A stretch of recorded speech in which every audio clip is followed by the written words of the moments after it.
दोस्तों आजकल सभी एक ही सवाल पूछ रहे हैं कि स्टॉक मार्केट इतना गिर क्यों रहा है। अगर आप भी मार्केट के कंटिन्यूस फॉल से परेशान हैं तो इस वीडियो को एंड तक जरूर देखिए। आज हम समझेंगे कि स्टॉक मार्केट गिरने के पीछे रियल रीजन क्या है और आपको इस सिचुएशन में क्या करना चाहिए। सबसे पहला तो यह समझना जरूरी है कि मार्केट क्रैश हो रहा है या बस ये एक हेल्दी करेक्शन है। करेक्शन तब होता है जब मार्केट 5 से 10% तक गिरता है, जो लॉन्ग टर्म के लिए हेल्दी माना जाता है। क्रैश तब होता है जब मार्केट एकदम से पैनिक मोड में आकर 15 से 20% से ज्यादा गिर जाए।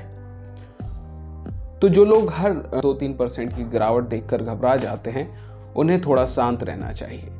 लेकिन अगर मार्केट लगातार गिर रहा है तो जरूर कुछ मेजर वजह होंगी, तो हम उनको आगे डिस्कस करेंगे। मार्केट गिरने का एक बड़ा रीजन होता है फॉरेन इंस्टीट्यूशनल इन्वेस्टर्स FIIs का पैसा निकालना। FIIs जब भी किसी रीजन से मार्केट से पैसा निकालते हैं तो सेलिंग प्रेशर दोस्तों क्रिएट होता है। अगर FIIs कंटिन्यूसली सेल कर रहे हैं और DIIs यानी डोमेस्टिक इंस्टीट्यूशन इन्वेस्टर्स उनका पूरा सपोर्ट नहीं कर रहे तो मार्केट में गिरावट देखने को मिलती है। FIIs US बॉन्ड्स यील्ड या ग्लोबल अनसर्टेनिटी की वजह से पैसा निकालते हैं। FII सेलिंग मोड में होते हैं तो मार्केट में लिक्विडिटी क्रंच होता है, जो ओवरऑल स्टॉक प्राइसेस को नीचे खींचता है। तो तीसरा पॉइंट है ग्लोबल मार्केट का इम्पैक्ट। स्टॉक मार्केट सिर्फ इंडिया का खेल नहीं है, ये ग्लोबल फैक्टर्स से भी डायरेक्टली इम्पैक्ट होता है।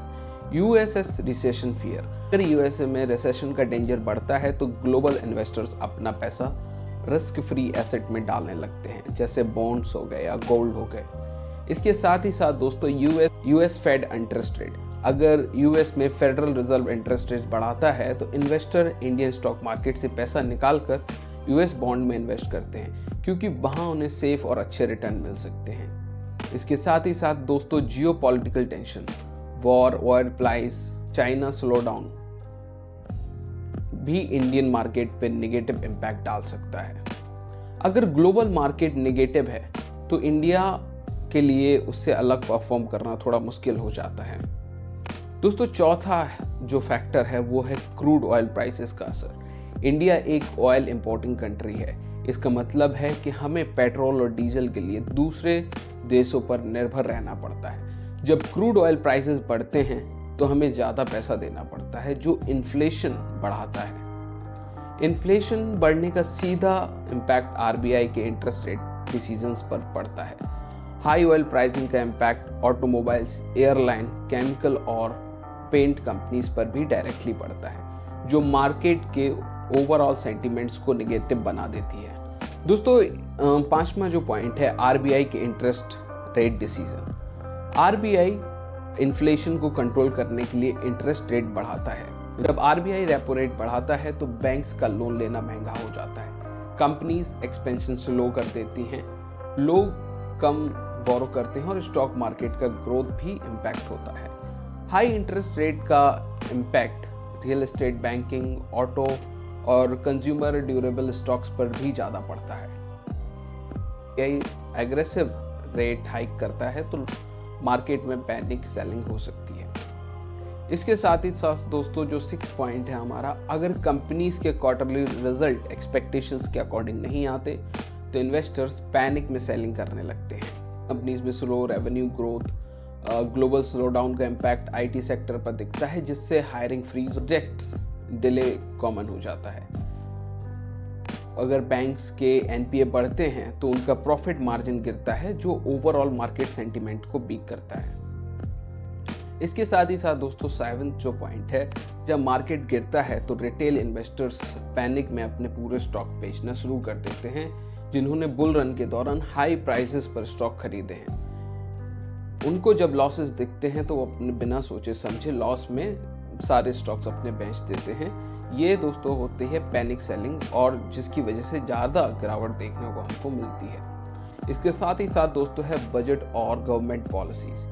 यूनियन बजट अनाउंसमेंट का स्टॉक मार्केट पर बड़ा इम्पैक्ट होता है। अगर गवर्नमेंट हाई टैक्सेशन पॉलिसी या अनफेवरेबल रेगुलेशन लेकर आई है तो मार्केट इसको निगेटिवली लेता है और निगेटिवली ही रिएक्ट करता है। प्राइवेटाइजेशन, इंफ्रास्ट्रक्चर इन्वेस्टमेंट का मार्केट पे पॉजिटिव या नेगेटिव दोनों इम्पैक्ट पड़ सकता है, डिपेंड करता है एग्जीक्यूशन पे। इसके साथ ही साथ दोस्तों 9th पॉइंट जो है हमारा आईपीओ बूम और लिक्विडिटी क्रंच। जब मार्केट में बहुत सारे लोग आईपीओ लेके आते हैं तो नए नए स्टॉक में इन्वेस्ट करने के लिए अपने एग्जिटिंग इन्वेस्टमेंट बेच देते हैं। अगर नए आईपीओ सक्सेसफुल नहीं होते तो ये मार्केट को ओवर प्राइस स्टॉक लॉन्च करा जाता है तो सेंटीमेंट वीक हो जाता है। इसके साथ ही साथ ओवर वैल्यूएशन और लिक्विडिटी क्रंच की वजह से मार्केट गिरने लगता है। साथ ही साथ जो सबसे दोस्तों 10th पॉइंट है, काफ़ी इंपॉर्टेंट है, ग्रीड वर्सेस फियर। मार्केट में सेंटीमेंट काफ़ी बड़ा रोल प्ले करता है। जब मार्केट कंटिन्यूसली बढ़ता है तो लोग ग्रीडी हो जाते हैं, बिना सोचे समझे इन्वेस्ट करने लगते हैं। लेकिन जैसे ही मार्केट गिरता है तो फियर जोन में चला जाता है और लोग बिना कोई स्ट्रैटेजी के सेलिंग करने लग जाते हैं। तो अब क्या करना चाहिए?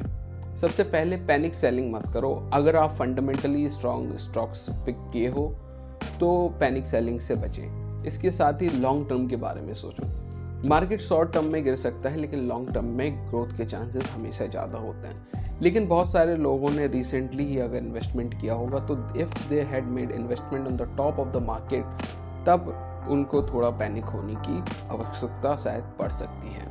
दोस्तों ये थी हमारी एक वीडियो इस टॉपिक के ऊपर। वीडियो पसंद आई हो तो लाइक करें, शेयर करें, सब्सक्राइब